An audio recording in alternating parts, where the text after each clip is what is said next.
Aren't you a little short for a stormtrooper?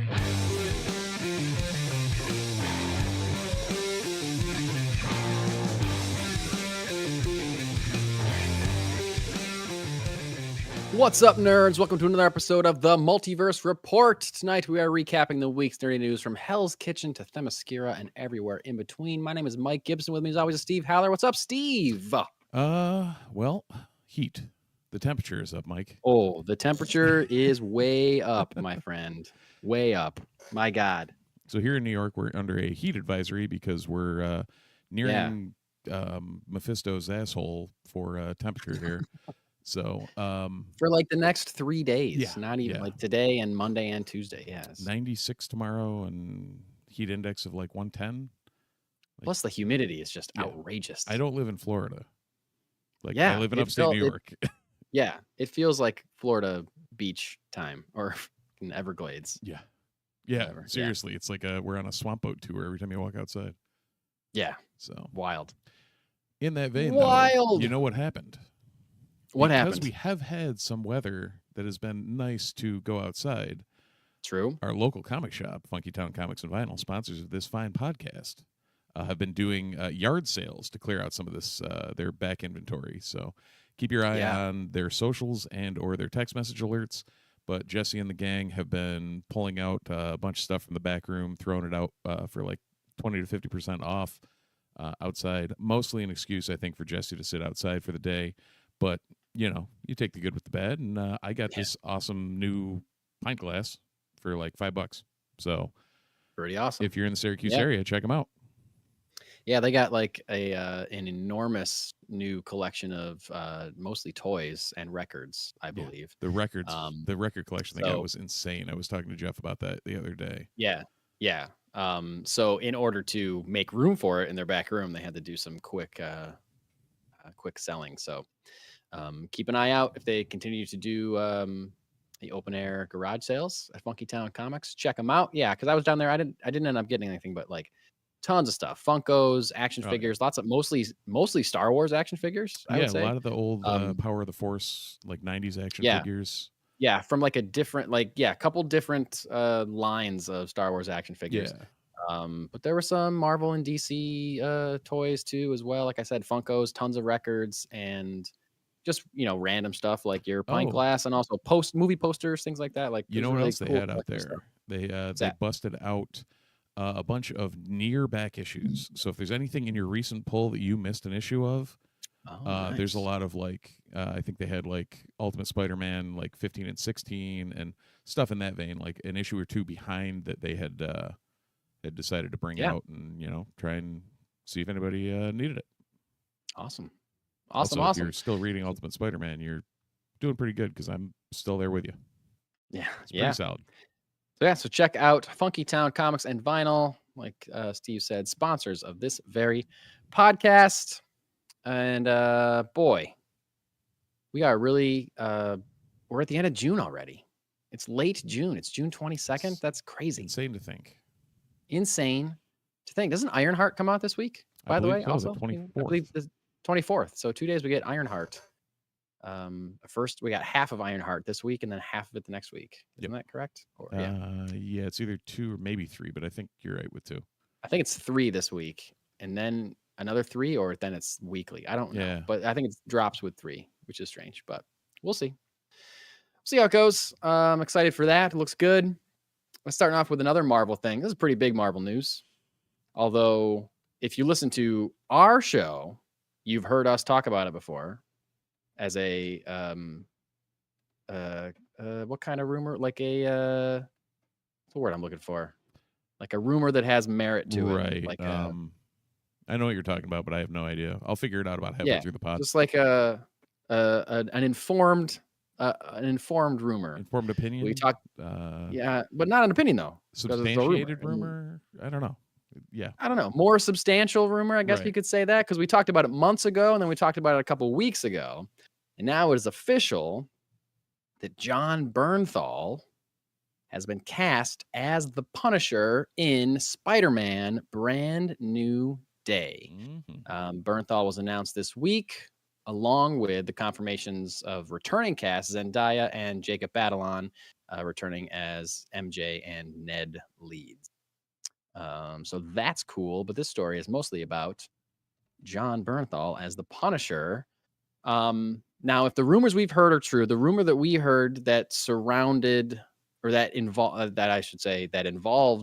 Frank Castle in Spider-Man was that it would be him and the Hulk, and that Spider-Man would either be dealing with both of them or teaming up with Frank to stop the Hulk rampaging, or maybe teaming up with the Hulk to stop Frank rampaging. Who knows? Could go either way. I feel like Punisher could be a villain of the film, or he could be like a reluctant ally to Peter, or both. You start off as a villain, and then they realize they have to work together, like one of those classic kind of comic book things. Yep. But as we've talked about recently, there's just been 1,000 rumors of 1,000 villains in this movie, and they can't all possibly be true. We've heard everything from like the Hulk, like we were saying, to Nicole Kidman is supposedly in talks to be a villain in Spider-Man 4. We've heard about Scorpion. We've heard like Chameleon. We've heard all these like not lesser known, but like maybe more street level stuff. We've also heard that they want to do crazy cosmic things. I would think that casting the Punisher, having the Punisher be in it, seemingly would indicate that the movie is more of a like grounded street level of New York City movie. Right. You don't often see the Punisher out and about doing various other things. He's closer to that, Daredevil and the Defenders, like in New York doing New York things. Exactly. Punisher is not a character. Like if you're going to bring Spider-Man, you're not going to say, "Hi, Spider-Man, I'm Frank Castle," and then have him say, "Let's get in this rocket and go to space." Like that's not going to happen. The Punisher doesn't go to space. Right. Is Frank Castle going to shoot an M16 at something?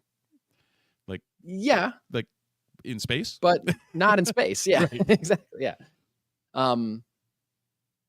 It would be really great now that I'm thinking of it. It would have been really funny to see Punisher go after Thanos, though. That would have been see the two of them square off. That would have been fun. So but too late. So thinking about this, the Punisher thing makes sense if it's grounded. Yeah. Where does the Hulk tie in with that rumor? I don't know. Because inherently the only Hulk we've seen that is green and male is currently Smart Hulk. Last time we saw him, he was teaching Tatiana Maslany's She-Hulk in the ways of hulking. Yes. I think that's a new verb, but we're gonna go with it, and that's where we're at. Like, what causes him to go like classic Savage Hulk? I don't know, but I mean, that could be anything, right? It's comics. It's superheroes. Like they could do it. Like it could be Bruce Banner and Peter Parker working on a science experiment together, and something goes wrong, and it interacts with whatever. Who knows? And that'd be cool. Get some Science Bro stuff back in the MCU. Remember the Science Bro memes with Tony and Bruce back in the Avengers days? I'd love some new Science Bro action with Bruce and Peter. That'd be cool. So yeah, I don't know. Like it's even when we heard the rumor months ago, as cool as I thought it sounded, it still is like I don't know how this happens. How do you get this to happen? How do you get the Hulk to rampage, and how do you team up with the Punisher to stop him? Or and maybe are those two plot lines not intertwined at all? Like, do you have to stop Punisher and stop the Hulk? Like, what's gonna happen? I don't know how they tie in, because it's not the. I mean, there's been a million Marvel team-ups. I'm sure it's very likely there has been an issue of some Marvel comic somewhere where the Hulk and the Punisher and Spider-Man are all together. I'm sure this has happened somewhere, somehow, some way. But as far as a movie is concerned, it's not the most natural of pairings, necessarily. Not the most natural team-ups, especially when this version of the Punisher has never been in a movie before. He's only been in TV shows. So if you're someone who doesn't watch the Marvel shows, then you may not know this character or how they interact or how they exist in this world.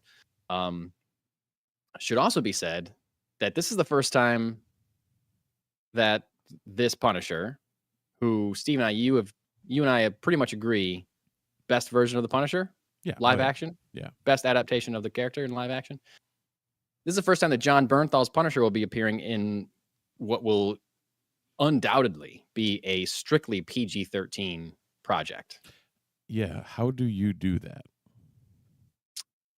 I don't know. I think it's going to be interesting, and it makes me a little bit nervous to think about how the character will be treated. Because I was a little nervous when he was going to be in Born Again.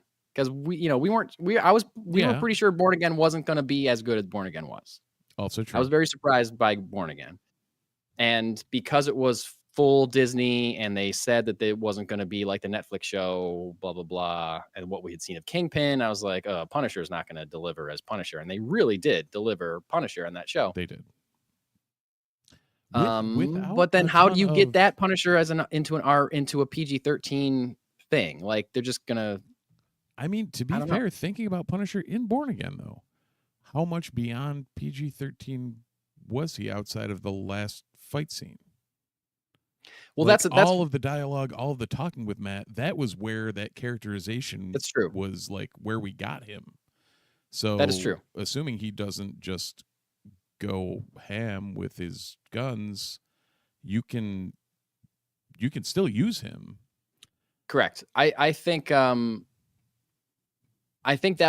I guess I can't say I think that'll be it, but I hope that will be it, where they still write him well, but his actions aren't depicted with as much blood splatter. The crazy like the graphic depiction that we got like in the tail end of Born Again, but you can still have that gruff Frank Castle that like is the Punisher. Yeah. Which is what we saw, which was what we were afraid we weren't going to see. Right. I meant to look this up. Do we know who was writing Spider-Man Brand New Day? I don't know. I can't. It's not in this article that I linked to, I don't think. Because it's being directed by Destin Daniel Cretton, who did Shang-Chi and the Legend of the Ten Rings. Are you seeing anything about? No, I'm not really. The writer? No, the Wikipedias are failing me. Failing you? Yeah, I know what happens. How dare Wikipedia? How dare you? Oh, got it. No, don't. Either way, just make writers Chris McKenna and Eric Summers. Sure. That's great. who I have. Chris McKenna co-wrote Spider-Man Far From Home, Spider-Man No Way Home, and is working on. I also co-wrote Homecoming and Ant-Man and the Wasp. These are the guys that worked on Community. Oh, okay, so comedy writer. Okay, so so these two guys have written all of the Spider-Man movies so far. Oh, okay, that makes sense. As well as Ant-Man and the Wasp. So Travis in the chat's got a couple of good points that I do want to bring up. What up, Travis? Okay, bring them up. He agrees with us. I think that Punisher's style is well known by the audience. His good idea, Peter will stop him from killing a bunch of people and going full castle, and then turn that towards the Hulk or whatever, so that it's fine. Sure. Like, him shooting at the Hulk, no problem. Him shooting at True. a bunch of New York cops and having blood splatter all over the place, it conveys more bad things as far as ratings go. Right. Yeah, for sure. Also, probably the best point, Venom 3 was PG-13 and had aliens who eat people and then spray their blood out like a wood chipper. Well, yeah, no, I'm not saying. Yeah, I did not see Venom 3. So I didn't either, but if that's the case, then they got some leeway.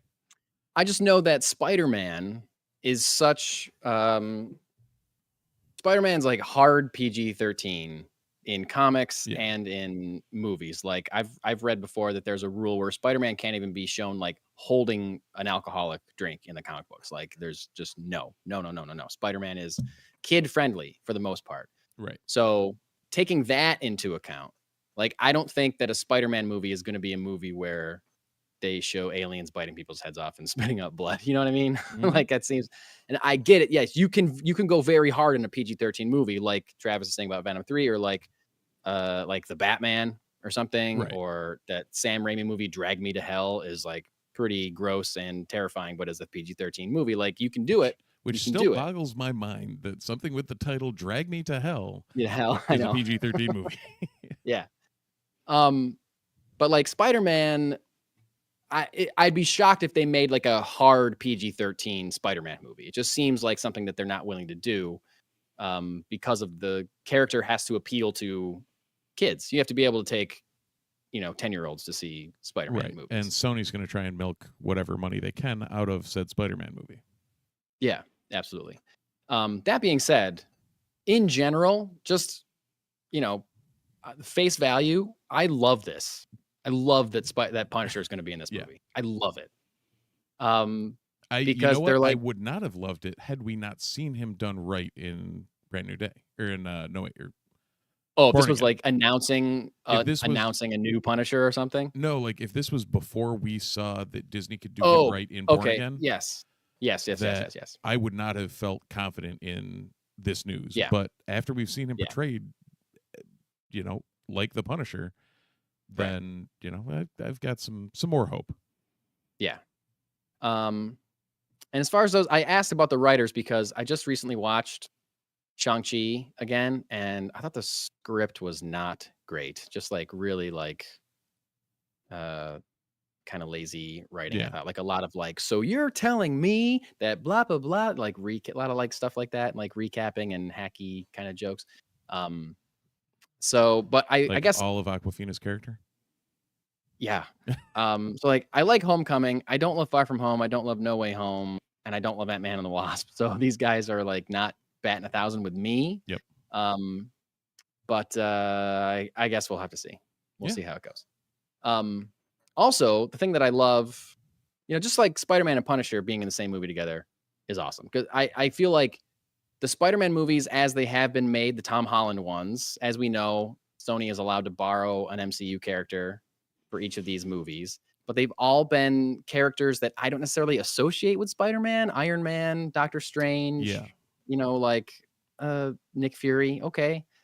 But Punisher is like, yeah, Punisher was introduced in a Spider-Man comic book. So Right. like this feels like Spider-Man to me. This feels like a logical Spider-Man crossover. And I also love, as we talked about when we talked about Daredevil Born Again, the way that show portrayed the Punisher like reminded me how much I like that character. And it seems like Marvel is really kind of shining a spotlight on this character that I kind of thought we would never see again after the Netflix shows got canceled. Yeah. Because he's in Born Again. They're giving him that 1-hour special presentation on Disney Plus. Remember that they announced Yep. that 1-hour special? And he's going to be in a Spider-Man movie. Yeah. It's not like he's going to be in like Thunderbolts. Well, he's going to be in Spider-Man. Like that movie. Punisher's going to be in a movie that's going to make $1 billion. Yeah. Right? It's just That's about crazy. guaranteed. It is That's a crazy to say Spider-Man that. movie, so it will make bank. Yeah. Crazy. And Travis, I know you may not 100% know, but Mike and I are both on your train as far as not loving No Way Home, and that it is both of ours least favorite Spider-Man movie. Of at least the new ones, at least. I might dislike Far From Home more than No Way Home, Really? but I dislike both of them. I forget how much you dislike Far From Home. Yeah. I listened to people talk about it on a podcast this past week, and it reminded me why I don't like it so much. Because it's just like, it makes there's so many decisions that are made in that movie, mostly by Peter Parker, that I just do not believe he would make. I just feel like he's making just really dumb decisions. And that movie makes Peter Parker stupid, I think, in a way that really annoys me. And as much as I dislike the, I don't know what Travis said about No Way Home, but like as much as the reasons I don't like No Way Home is that it's shortcutty and leans too heavy in the multiverse. And I would so much rather see Tom Holland get his own Dr. Octopus and his own Norman Osborn to deal with.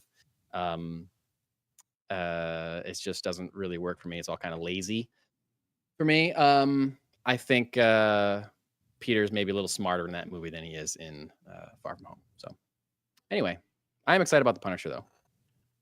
And just interested to see what else happens with this Spider-Man movie because of all the rumors we've heard, all the rumors we keep hearing. Is it going to be Hulk? Who the heck is Nicole Kidman going to be? Is Sadie Sink really going to be? Is she going to be Mayday? Is she going to be Mary Jane? Is she going to be whoever? It's like Jean Grey. Like we've heard all these different rumors for Sadie Sink's character. So still, the Jean Grey thing still boggles my mind. But I guess is they're going to continue to try and pull some of these X-Men into the MCU. It is what it is. But that may not be. It just, again, like you're saying with those other characters, Jean Grey in a Spider-Man movie outside of like randomly meeting Peter Parker, like Jean Grey meeting Peter Parker, not Marvel Girl meeting Spider-Man. Right. Like, sure, okay, I could see that, but yeah, like that's something that should happen. Jesus. No Way Home is like someone took Rise of Skywalker and made the best version of it, which is still a C. That's weirdly, I think that's pretty good. Yeah, that's pretty good. Although this might infuriate Travis and Steve. I think I like Rise of Skywalker more than I like No Way Home. I would rather watch Rise of Skywalker than No Way Home. That for me is a tough one. I can imagine it being a tough one for you. Yeah. I know what I think you'd be the opposite. I think you would rather watch No Way Home than Rise of Skywalker. You hate Rise of Skywalker. I don't hate it as much as you. I don't hate it at all. But I don't like it. I greatly dislike Rise of Skywalker, but I feel like No Way Home, after I watched it the second time, just completely, like, at least in Rise of Skywalker, there's pieces and parts that, okay, I could see they were trying something, and No Way Home, it just feels like member berries. Yeah. Like the whole thing is just member berries. No Way Home is just like, hey, remember this? Yeah. Hey, remember this? We're doing it again. Hey, remember this? Now we're doing it again. Over here that we already did. Rise of Skywalker's doing like, hey, you like this, right? Hey, is this anything? Is this anything? Sometimes it is, and sometimes it's not. Sometimes it's really not. But this is all just like, this is all stuff you've seen before. Right. No Way Home? Yeah, you've all seen this before. You know how it's going to go. I don't know. For those of you not watching the video, I was just waving my arms in random patterns that I thought made sense to Steve. Yeah, they did. It's also I was talking to the other thing is on the actual feed. It's pretty close cropped on your head, so they're just so no one saw me waving my arms at all. No. Okay. I wonder. For those of you watching, I was waving my arms. Oh, my camera's not following me today. Oh, good. A loyal listener and mutual friend of ours, Brandon Hall, this week asked me, so I don't watch the YouTube video, but I listen to the podcast. What's going on with Steve's camera? I had to explain that it's we just keep talking about it. No one knows what's happening. Right. That's great. Moving from Marvel to some DC stuff. Okay, before we, you know what? We're going to segue this a little bit more from Marvel into DC. Steve, we're living in a world where, now it's back. The camera's moving. Yay. Camera's following his head. We live in a world where everybody's algorithm is different, and that algorithm shows you what it thinks you want to see, or things that you have clicked on or been interested in already. I read a lot of news about superhero movies. I read a lot of news about movies in general. I like a lot of things that are on my feed about movies in general. I like things that are about Marvel movies. I like things that are about DC movies. I like things that are about neither of those companies' movies. But so, Steve, I'm asking you if this is the same for you, because I feel like for a movie that's coming out 1 week after Superman, Fantastic Four. Yep. Is it one or no? It's 2 weeks after Superman. 2 weeks. Jurassic World's coming out the week after. Week before. Oh, week before. Yeah. Either way, really freaking dumb from them. I feel like I've seen tons and tons of Superman promotion and marketing. Yeah. And I have barely seen any Fantastic Four. I would agree. You would agree with that? Yeah, comparatively. I also, it's crazy. Completely anecdotally, me as the Marvel guy, like every time I've talked to people, it's very much been talking about Superman and being excited about Superman and hoping Fantastic Four is good, but being excited about Superman. I agree with that too. Yeah, that's how I feel, and I see that as well. But I just think it's crazy. Like, I guess, like, you could argue that there's more riding on the success of Superman for DC Studios than there is riding on Fantastic Four for the future of Marvel. Like, Marvel's up and running. Like, they haven't had a big hit in a while. They're Right. hoping Fantastic Four does really well, but you'd think if you purposely moved your movie to be 2 weeks after Superman, you'd think you'd be trying to compete marketing-wise also. Or are they just gonna try to really lean into it after Superman comes out? But I feel like Superman's been campaigning for months now. Right. You know, trailer after trailer, like good trailer after good trailer, and mediocre. You know, Fantastic Four has given us a couple mediocre trailers and like it's kind of it. Right. You And know, not, like not mediocre in that they weren't well produced or they weren't good. Just like Yeah. didn't show any meat on the bone. right, Like right, Superman, at least we got some novel stuff from, and like it was framed in a way that made us excited about things. Whereas Fantastic Four seems like it's a very, hey, here these guys are.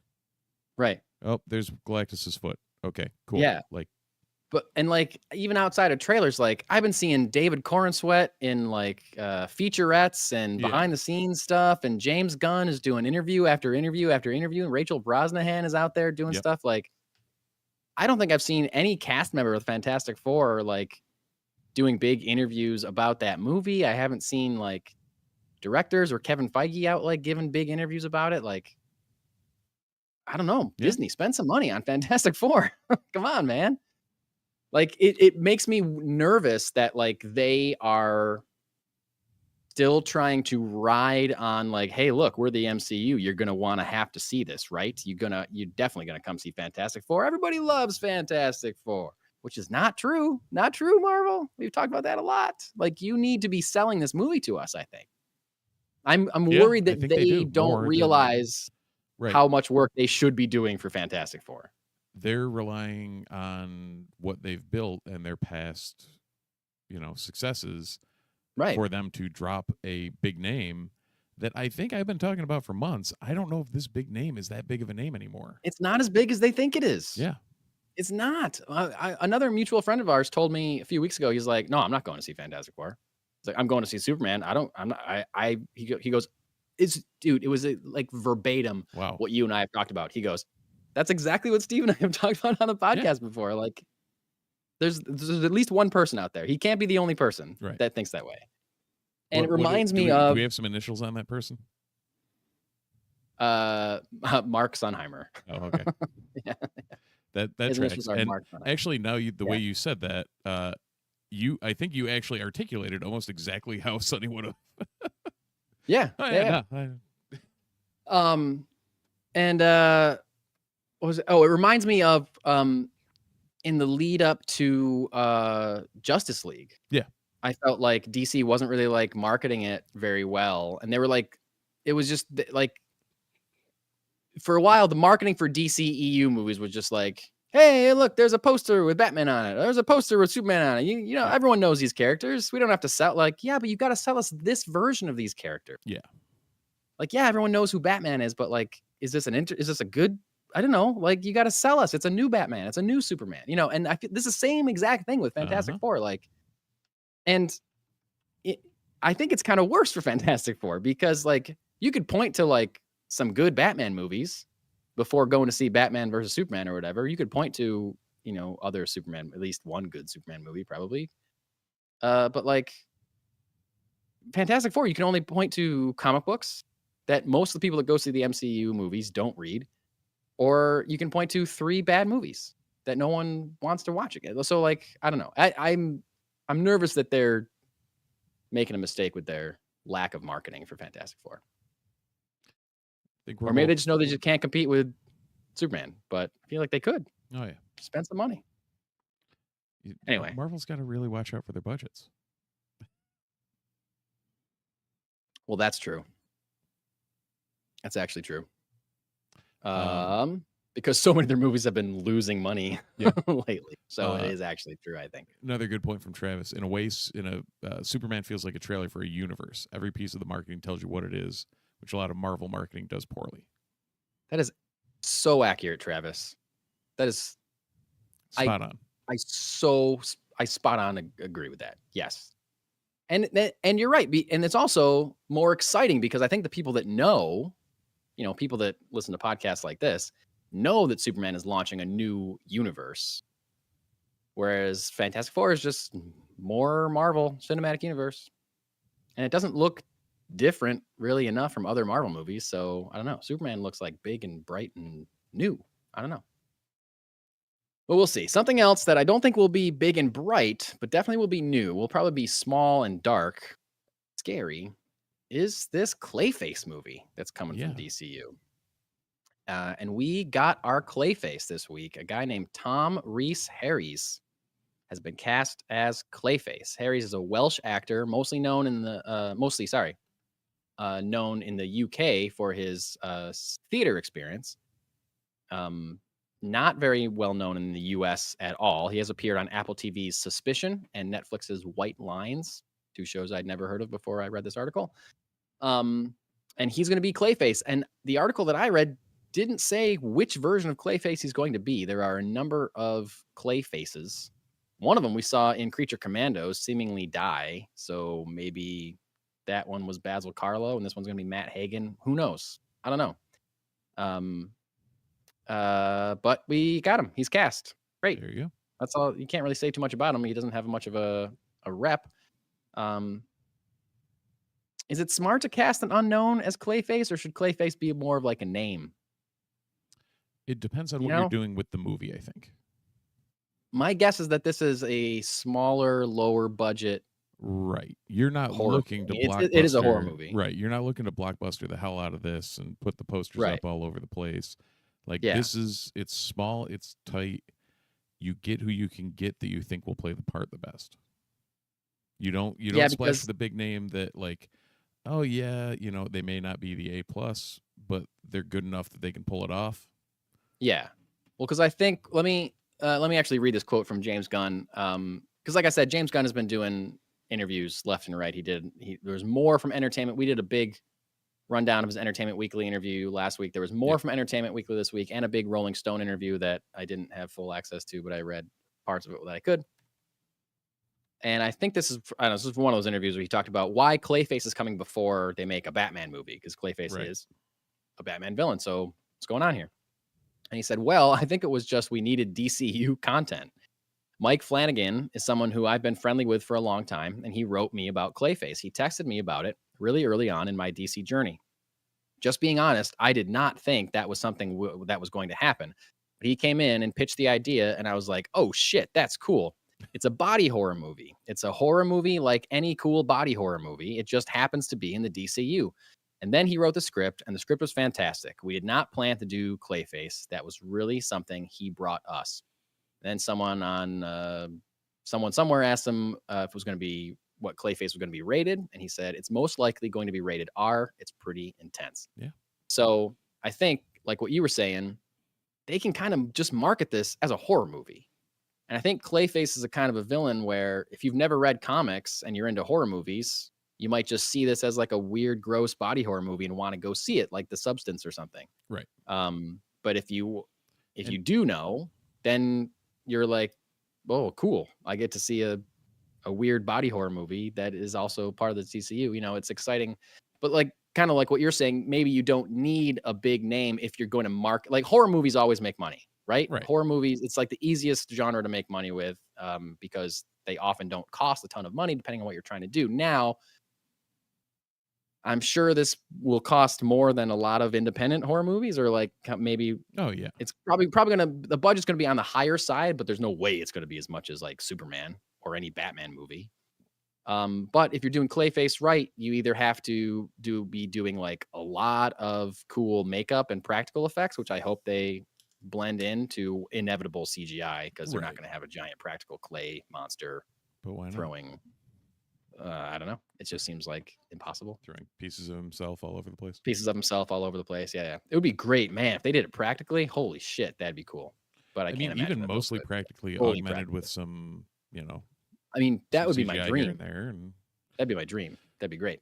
Now, the other thing, like you said, for general horror folks, like Clayface, if you don't know, Clayface is a comic property. Just the title Clayface just sounds like it could be a horror movie. Yeah, it's kind of a good title Yeah. for not knowing if it's a character. Clayface is a cool title for something. Absolutely. Yeah. So I'd be interested to see how much they push the DC aspect of it all when it starts coming in trailers or something. Will they say like from the producer of Superman or thing like, or something like that? Or will they Right. just How much not they bother lean with into that? it, or Will they lean into the DC aspect of it, or will they lean more into the horror movie aspect of it? My guess is the horror movie aspect of it. Let's talk more about what James Gunn said this week about the DCU. yeah, a lot of This DC wasn't really talk. about what's that? A lot of DC talk. A lot of James Gunn talking this week. Well, that's what I'm saying, because I was writing all this down, and that's what made me think about the Fantastic Four thing. Yeah. Because this is the director. Not only is he the director and writer of Superman, he's also the head of DC Studios. Yeah. And I've heard people give him some flack about like, oh, James Gunn just making it all about himself. I don't think he's making it. I don't think his intent is to make it all about him as much as it is to sell his movie and sell his universe by kind of like embracing his own celebrity a little bit.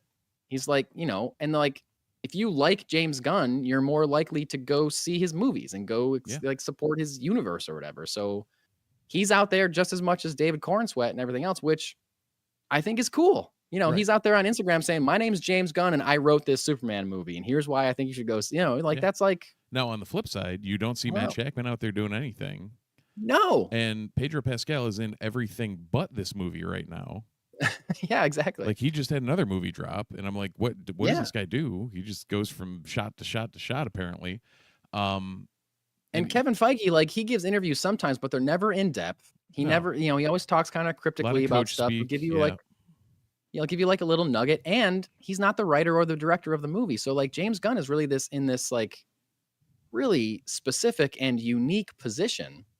Be like, yes, I am the studio head and I made this movie that we're talking about. And so you should be talking to me. Like, he's a one-stop shop for all the information on this movie and everything else that the universe is doing.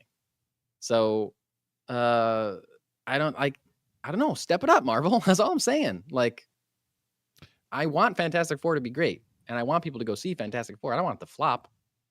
Do we have? I just pulling that up to look up some stuff. Did we remember John Malkovich was going to be in Fantastic Four? Because I didn't. I did when you just said it right now. Yeah, until I read it, it was completely lost on my brain. I had totally forgotten about it. We definitely talked about it when they announced it. Yeah. Who's he? Do we know who he's playing? I don't think so. That's what I was trying to look up now. Oh, because wasn't he in one of the trailers really quick? He was in the first trailer real quick. Yes. I don't remember who he's playing. It's not like a big character. Well, I do believe we heard that Paul says to be announced, so okay. We may have seen a flash of him without any knowledge of who it was. Okay, yeah. Wow. Yeah, I did forget about that. Get Malkovich out there. Get him on the Tonight Show or whatever the hell. A John Malkovich interview is always worth watching. Yeah. Speaking of Marvel and DC and how the two companies work, James Gunn gave a quote this week that I mean, I think is pretty true. I'm not an insider, but he was talking about the movie industry in general. And he said, I do believe that the reason why the movie industry is dying is not because of people not wanting to see movies. It's not because home screens are getting so good. The number one reason is because people are making movies without a finished screenplay. Pretty on the nose? Pretty on the nose shot at Marvel, I think. But not just Marvel. Yeah. Not just Marvel. I think this is happening quite a bit.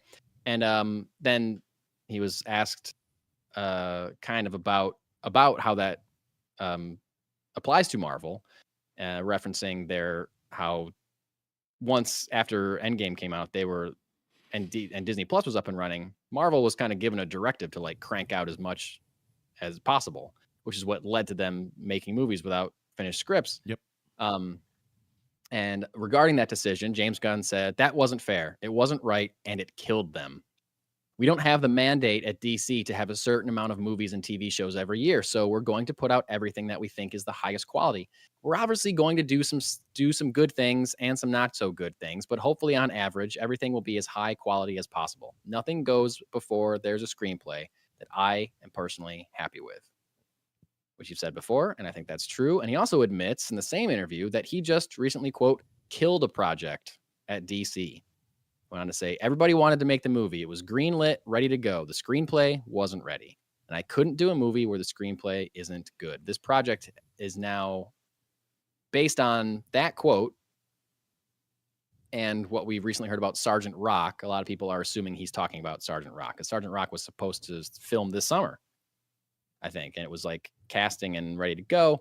Director, writer, and people are assuming that the project that he killed is Sergeant Rock. However, asked in some other interview, I thought he actually came out and said that it was Sergeant Rock. That it was?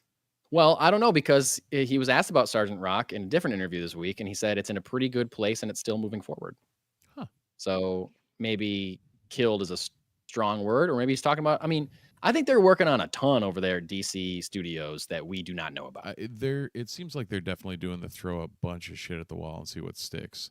But I mean, I think not in the sense that Marvel does, where they throw a bunch of shit at the wall halfway through production and then see what sticks. Like, it seems like they're tossing every idea you can think of around, and they're not moving forward until there's something tangible. But they're definitely exploring a lot of different facets of DC existence. Yes, I agree. It seems like Marvel throws a title at the wall and says, we're making this, and our production starts 6 months from now. So start writing. And DC seems to be like, let's start writing all these things, and whichever one rises to the top first is the one we're going to go with. So yeah, it could be anything. And speaking of how it could be anything, I'm going to skip down this other thing. He mentioned in an interview this week that his favorite DC project so far has not been announced. And he says, then there's this TV show that's my favorite thing in all of this that is hopefully getting made soon. It's just my favorite thing. Has not been announced at all. There was one thing that I knew from the very beginning, that when I pitched to David Zaslav what the DCU would be, I pitched to him, but we did not announce in that first meeting because I felt it was too easy to rip off by another company. And he didn't, I mean, seems like that other company could probably be Marvel, but he said he didn't want to say what it was, but that it was, quote, one of the main things in the DCU. So I don't know what that is, but like we said, they definitely have stuff going on over there. Some stuff that's people are asking about. We got Superman this year. We got Supergirl next year. And we touched on this a little bit last week with his Entertainment Weekly interview, but where's Batman and he spoke about that at all. And he said, quote, Batman's my biggest issue in all of DC right now, personally. And I'm not writing Batman, but I am working with the writer of Batman and trying to get it right because he's incredibly important to DC, as is Wonder Woman. So outside of the stuff that I'm doing in the projects that are actively going, our two priorities are finishing our Wonder Woman and our Batman scripts. Batman has to have a reason for existing, right? So Batman just can't be, oh, we're making a Batman movie because Batman's the biggest character in all of Warner Brothers, which he is. But because there's a need for him in the DCU, and a need that he's not exactly the same as Matt Reeves' Batman, but yet he's not a campy Batman. I'm not interested in that. I'm not interested in a funny, campy Batman, really. So we're dealing with that. And I think I have a way in, by the way. I think I really know what I'm just dealing with the writer to make sure we can make it a reality. And he also said that a Wonder Woman movie is, quote, actually easier for me because there haven't been so many infinite portrayals of Wonder Woman. Definitely not in movies, but really anywhere that there have been of Batman. Every single Batman story has been told. It seems like half the comics that have come out of DC over the past 30 years have Batman in them. He's the most famous superhero in the world and the most popular superhero in the world. And people love him because he's so interesting, but also having so much of him out there can also make him boring. So how do you create that property that's fun to watch? Great question, James. Great question. My favorite thing about that entire thing that I just read Yeah. was that he says Batman has to have a reason for existing in the DCU, and it's not just we're going to put out a Batman movie because we need to put out a Batman movie. That's my favorite thing, because if he can think that way about what he goes on to say is the most popular character in Warner Brothers, not even just DC, and to Warner Brothers. If he can push the pause button on the most popular character, then I think we're in good shape. So, pop quiz, hotshot. Okay. How many ongoing titles do you think Batman is currently currently? Into? Well, there's Batman. There's Detective Comics. There is Batman and Robin. There is currently Robin and Batman, a miniseries that's happening right now. So I'm talking ongoings, but then we'll ongoings. Yeah, we'll get to. So Batman, Detective Comics. Yep. Batman and Robin. Yep. Is there a Batman and Robin year 1 still happening? No. Okay. Absolute Batman. Absolute. Justice League. Oh, sure. Justice League. Justice League Unlimited. Yep. Well, Justice League Unlimited is the only ongoing. Oh, no. Okay. So this is Justice League Unlimited. Yeah, because it's JSA and Justice League Unlimited. Okay. There's a Batman, Superman, World's Finest. Superman, World's Finest. Yep. So there are currently 6 that I've got, or that that I immediately grabbed. He may show up in Titans or whatever, but sure. As far as actual Batman main line where titles, he is a main character. There's also Batman and Robin Year 1 as the mini, Batman 89 Echoes, Batman Dark Patterns. These are all actively being distributed currently. I thought of Dark Patterns of that these was a mini. runs. Batman Long Halloween, Last Halloween. Yep, I think it just finished up recently. But Justice League versus Godzilla versus Kong. Sure. Robin and Batman, Jason Todd. Yep. Batman Gargoyle Gotham. Yeah, he's everywhere. And I'd assume DC versus Vampires World War V. I think he might have been killed in that storyline already. But yeah, Bat Family didn't fare so well in DC versus Vampire. And then upcoming in September is Batman Second Night. So Batman Gotham by Gaslight. And Immortal Legend Batman. There's more Batman than anything anywhere. Right. Because he's the most popular character. There's more Batman than Spidey right now, I think. I know. I think Batman's more popular than Spider-Man. I think Spider-Man is real close. And I think those things ebb and flow depending on who most had the recent movie ever, probably. Or the recent successful whatever. See, I guess that's the thing too. When you think about Batman and Spider-Man, you can always identify, but the bat symbol, there's something about that.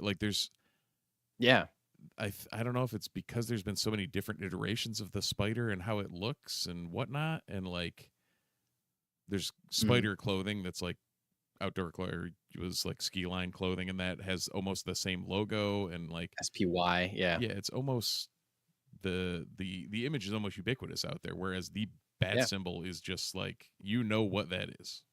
Right. Yeah. And that's changed too, but not I argue it's always recognizable. Right. It's still a orange or some color circle or yellow or some color circle with the bat symbol in it, and that's it. Yeah. But I mean, he's everywhere. He is everywhere. So he is the night, Mike. Yes, he is vengeance. Yes. He is the night. He is Batman. And that speaks to James Gunn's point. How do you do something that's new and interesting? And how do you find a reason for him to? I mean, I think there's a reason for him to exist. He certainly fills a hole, in the Justice League or whatever. But I guess there's no Justice League in the DCU yet. But I don't know. I really like that he is not struggling. I don't like that he's struggling, but I like that he is. I like that he knows it needs to be good, and he's trying to live up to the character and the expectations of the audience. Yeah. Instead of just we'll crank out some shitty Batman movie, which I think is part of the reason, to throw back to Spider-Man real quick. Yep. you know, Spider-Man, Sony and DC are Sony and Disney are locked into this deal where like Sony has to be in production on a Spider-Man movie every 2 years or they lose the rights to Spider-Man. Right. So that puts them in more of a like, we got to crank something out Yeah. situation, and not a, well, let's just take our time. We're not under any mandate here. Figure out a reason for this movie to happen instead of the reason is we have to or we will lose the rights to this character. Right. So, wow. So there are 3 ongoing Spider-Man titles. Spider-Man, Amazing Spider-Man. No, just Amazing ASM. Spider-Man. Yep. Ultimate Spider-Man. Well, actually, no, there's not because I was counting Miles. Oh, Like, well, Miles Morales it's Spider-Man. not. I mean, it's similar to Batman. Like we would have added a ton more if we added the Bat Family. Well, But, yeah. There's all new Venom, Amazing Spider-Man, Eddie Brock Carnage. If we're going Spider Family ish. Spider spin-offs, Right. family and spin-offs, I guess. Yeah. Miles, the ongoing Miles Morales Spider-Man, Spider-Boy, Spider-Girl, Spider-Gwen, Spider-Man and Wolverine. Yeah. So I think Ultimate there's Spider-Man. more like There's might be more spin-offs from Spider-Man than there are mainline Spider-Mans, but there's more straight up Batman book, I think. Yeah, 100%. Because like there's Nightwing, there's Batgirl, and it's kind of I think is there a Robin book right now? I don't think there's a straight up Robin book right now. Robin's just Batman. That's kind of it. Batgirl, Nightwing. It's not like Red Hood has his own Birds of book Prey right now. isn't. Catwoman. I mean, you could argue a Catwoman, I guess, is yeah. You could Harley. argue Birds of Prey because Barbara is in it, but Right. it's not like There's a Harley about book. Batman. There's Nightwing, Harley probably counts, yeah. Titans. But if we're going in like Poison Ivy, does that count? Because she's originally a Batman Right. villain. Like, you know, it's Teen Titans Go. Right. Yeah, the lines get a little blurred. You start getting fuzzy. There is currently is it currently upcoming a Red Hood Volume 2. Oh, cool. Yeah. Nice. They're also relaunching Batman. There's going to be a Batman #1. Yep, September 3rd. Yeah. Cool. Yeah. Oh, they're also giving you a new crypto book. The last, yes, that's last true. Dog of Krypton. Last Dog of Krypton. Yeah. Smart. Last DC thing. This is very cool. Said apparently an actor pitched James Gunn on a new Elseworlds project. Elseworlds being a project like Joker or even the Matt Reeves Batman films that are, with DC characters that are not taking place within the DCU, like the Harley Quinn animated show or Teen Titans Go, things like that. The count as Elseworlds project, which he has said in the past they will continue to make Elseworlds projects, although they just have to be really, really, really, really good in order for them to spend the money to make them when they're not part of the DCU. So, quote from James Gunn regarding this person. He did not name the person, but he says it was, quote, a very, very, very famous movie actor. And I said to them, it depends on how the screenplay comes out. If it's a masterpiece, I'll make it, but it has to be a masterpiece. And that actor reportedly responded, well, I don't know if it's a masterpiece, but they are still working on the script, apparently. Whatever works, man. Like whatever works.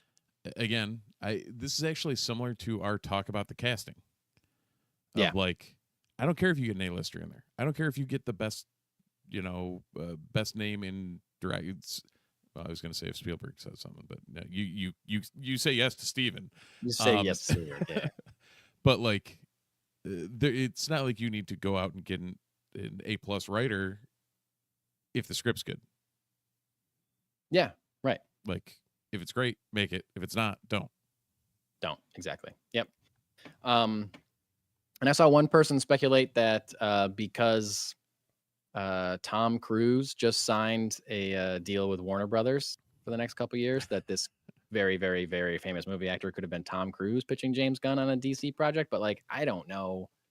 I said a couple weeks ago that I thought Tom Cruise would be cool as Wildcat, because Wildcat's like an older boxer guy that trains like Black Canary and stuff. Like, he's a good fighter. Like, that'd be cool for Tom Cruise to be. But like, I can't imagine Tom Cruise knowing who a character like Wildcat is. Like, what character would Tom Cruise be pitching James Gunn? Like, I don't, unless it was Superman or Batman. Like, I don't I don't see no. it being Tom Cruise. I don't see it being Tom Cruise, but Yeah, we'll who see. knows? Like We'll see. Brian in the chat just mentioned, Gunn is starting to say a whole lot of nothing about nothing. Like we always did pride Gunn on not doing the coach speak thing, but even Yeah. dropping a nugget like that, like okay, like you say all that, but what ultimately comes out of it? Oh yeah, no, I just thought it was cool, so Oh I put yeah, it in here. 100%. But Like, no, it's more yeah, it's more how Gunn. It seems the more that's going on and the more that's under the microscope, Gunn's getting a little bit more cagey than he was, like full well, blown yeah, open, which and he's gonna have to. But I think he has to be because he's doing all these interviews because the first movie is about to come out. Like, I don't think he'll be doing even this much press like for Supergirl, probably. Like he's doing this much press for Superman because it's the launch of the universe and he wrote it and he directed it. Like he's a big part of this movie. But there's only so much he can say. And people are going to be asking, like, this was like James Gunn, the Rolling Stone interview, Entertainment Weekly, the right, Superman interview. Like these are like big, huge pieces.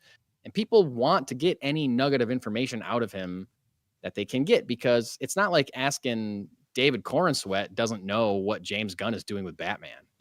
Rachel Brosnahan doesn't know how the Lantern Show is coming along. right, He's the guy, he's the head of the studio. So like he's going to get all these questions and he's going to give little tidbits like this. He can't say much, but it is cool to hear these things. And yeah, he's got to be cagey. He's got to tease the future of the universe. And we might know a lot, like we've said the last couple weeks, Steve, like there's a lot riding on Superman. We might know a lot more after Superman comes out. He might be able to be a little bit more free. If Superman makes Superman, it's not going to be the highest grossing movie of all time.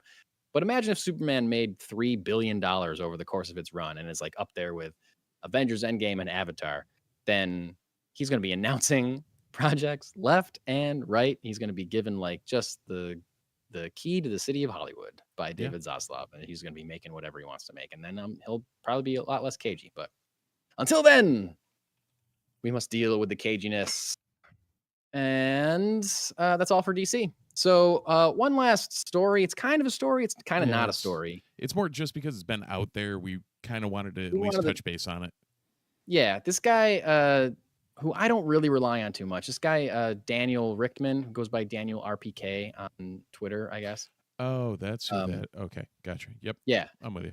He's like a scooper, and I feel like sometimes he gets things right, and sometimes he doesn't get things right. Or it's like kind of he's not as trustworthy as reading something on Variety or Deadline or anything like. But he he posted this week that the new Jedi Order movie, starring Daisy Ridley and being directed by Sharmeen Obaid-Chinoy, has been shelved or put on hold, paused, not shelved, I guess. He said it was, I think he said it was put on hold. But they was, but not shelved indefinitely. And this kind of blew up. I saw it on a couple different of my, social media feeds or whatever. People that I hung out this week asked me about it, if I'd seen anything about it. And I looked it up and then I saw that he was reporting it. And I was like, oh, I don't think this is true. And I was like, I'll wait and see if this is picked up by something else. And then Hot Mic Podcast, Scooper Jeff Snyder, a scooper that I find to be more reliable. Not everybody do that, but I feel like he, uses trustworthy sources and doesn't report on anything that he doesn't believe to be true. He's not looking for clicks. He's looking to just get the right story. So he said that it's not shelved. It's not on pause. They don't have a script yet, and they're working on that script. And if it was paused or if it was on hold, they would say, you know what, stop writing because we're not going to make this movie anymore. But they're not doing that. Someone's writing it. They have a screenwriter working on it. So that's where it is. And, they're not going to do it similar to what James Gunn's saying. They're taking a smart path of not starting to make the movie before the script is done or before there's a script that they are happy with. In that same report, Snyder also said that apparently, according to his sources, these are movies that are not announced. These are movies that are not being technically greenlit right now, but that the new Jedi Order movie is not the only movie that is being developed at Right. Lucasfilm, starring Rey or Daisy Ridley as Rey as a main character. There are several movies in production right now, including that character. And I want to say And that's that's not just the one of them. first time that Snyder has said that either. It's true. It's Like not the first time we've heard that. Not even from Snyder. I remember I've heard that from another Yeah. source as well. That she might be in the Simon Kinberg trilogy. Might be about Yep. her as well. So The only thing we know she's not in is Dawn of the Jedi, because that'd be really awkward. true. Um, True. Yeah, I mean, So it's, anyway, again, like more I wouldn't say. like Sorry, we, go ahead. Yeah, I was just gonna say, like we said, like it's not so much to take some stake in it or to Yeah. dive into it. It was more bring it up because it's in the zeitgeist. Like there's definitely going to be people talking about it. It seems like that initial report has been refuted. So I would say that at least that shows that it's still on track or close to on track. And I feel like it's not the first time we've heard a rumor that movie is getting paused or shelved or whatever, and it just keeps not officially happening. So like, I guess I don't care if it's not an official thing, really. Until it's official, then it's just still in development, as far as I know. What do I care? However, as much as I want to see this movie, and I really want to see this movie, I want to see the return of Rey as a character. I would not be surprised if this movie was paused or shelved or whatever, because it's been a long time that we've heard anything about it, and they've been through several screenwriters. But again, if they hadn't announced it, then we wouldn't be having this conversation. They announced it prematurely, I think. Yep. Because they wanted to be able to announce movies at Star Wars Celebration 2.5 years ago. And I think that was a mistake. I think they should have, I think they should have announced Mandalorian and Grogu, which they did not announce at that time. We found out after. Yeah. Like they were already working on that movie. They should have announced that one and talked about that one, because that movie's coming out next year. Those other three, we don't know. Big question marks on the 3 movies that they announced at Celebration 2.5 years ago. Jesus, that was 2.5 years ago. Way. Yeah. Steve, I have a comic book to review tonight. All right. Fire think you away. do too. I do too. I do too. It's right here. Well, mine is an interesting choice for me. Okay. And I didn't choose it. It was assigned to me. But I have Invincible Universe Battle Beast #2. Why is this interesting? Because I read 6 issues of Invincible like 20 years ago. And I have not, and I've seen 1 season of the Invincible television show. Yep. And I have not read issue 1. I was going to say, of and you Battle heard my review of issue 1 a couple weeks ago. Yes. All that being said, I liked this. I did not know what was going on at all, at any point, really. But the art was great. It's classic. This is Robert Kirkman as the writer and Ryan Otley as the artist. Russ Rutan is the letterer. Russ Annalisa Rutan is everywhere. Leone. Literally everywhere. Everywhere.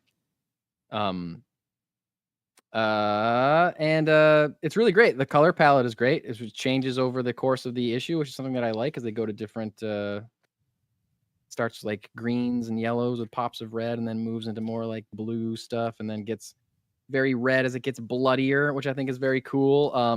The thing I know about Battle Beast is he's a beast that likes to battle.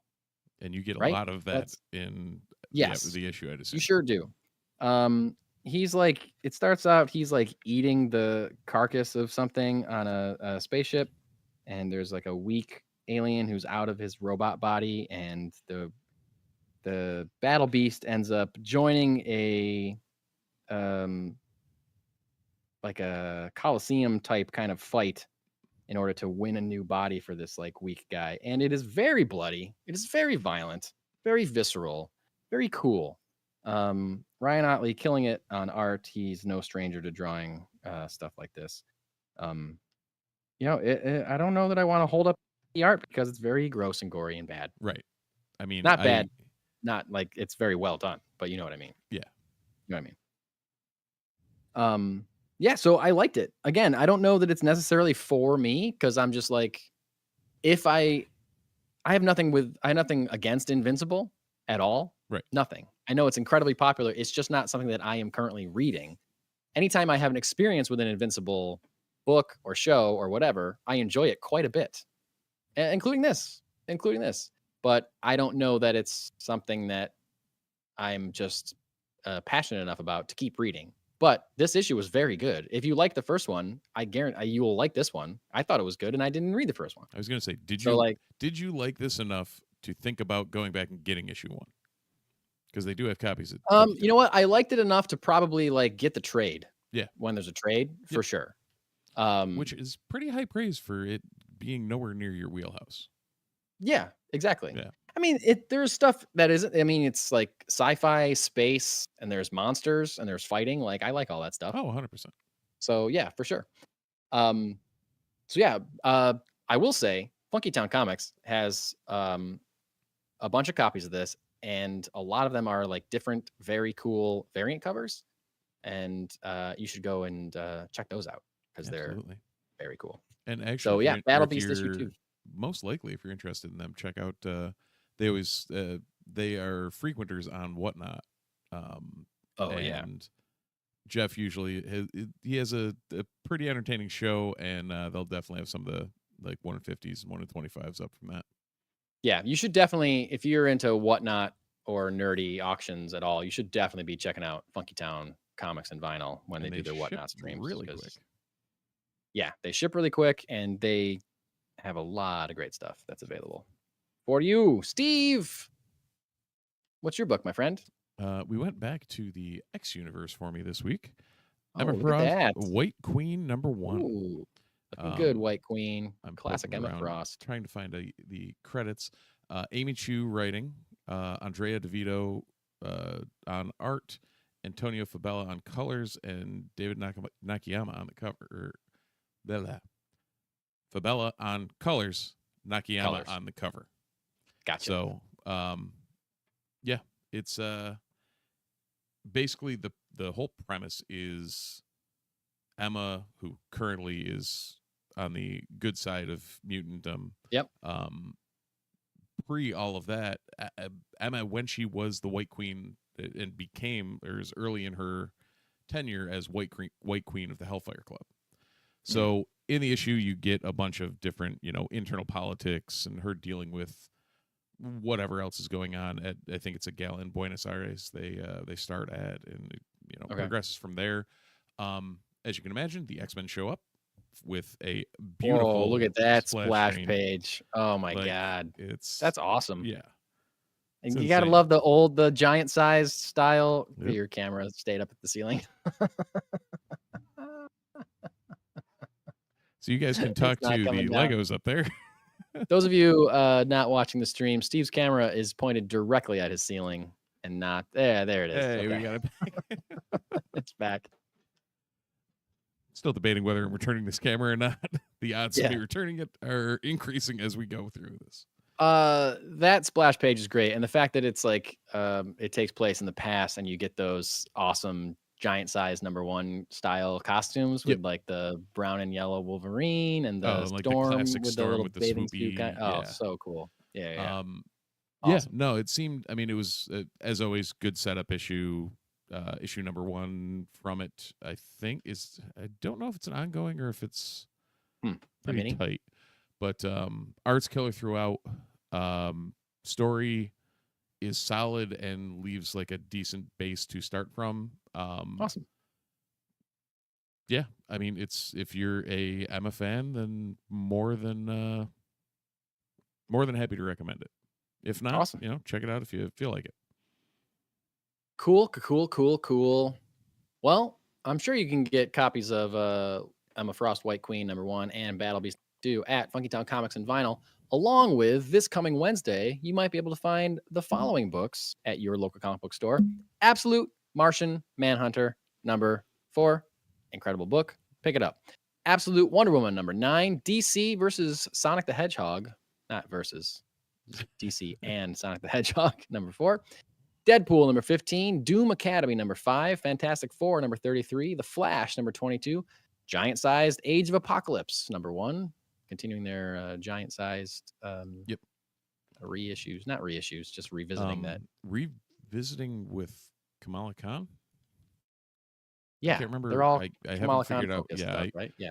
I have both of the last two, so I guess I'll actually read them at some point and figure that out. Figure it out.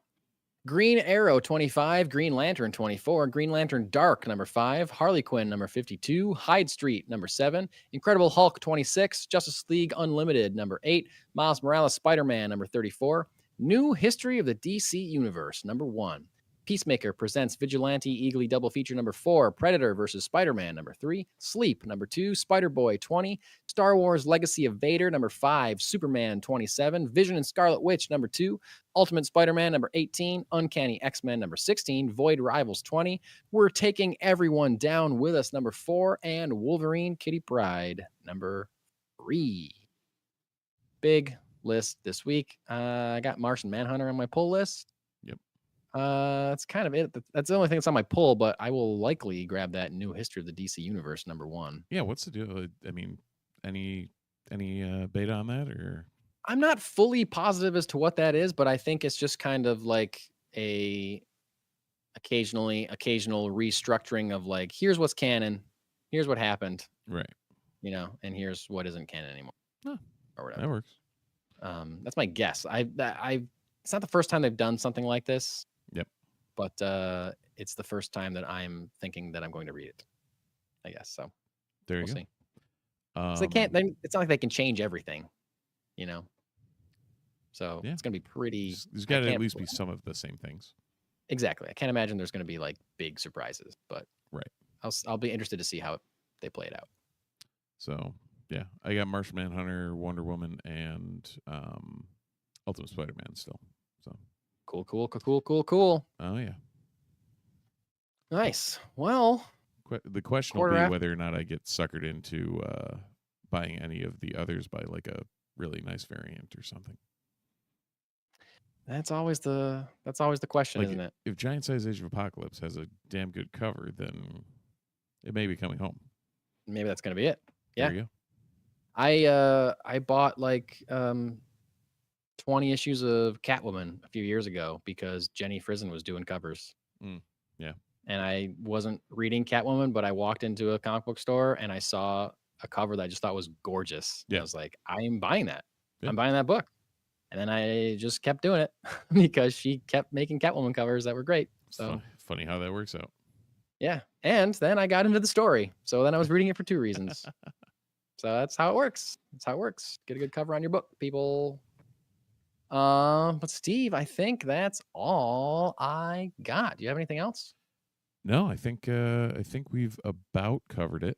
If any of you would like to continue to listen to us in your ear holes, please subscribe on your podcatcher of choice. If you want to keep watching my camera do really, really stupid things, check us out on YouTube, like, subscribe, do the whole 9. We're live here just about every weekend or Monday. So Sunday or Monday, 9:45-ish. We've said 9:30 for years. It's never 9:30.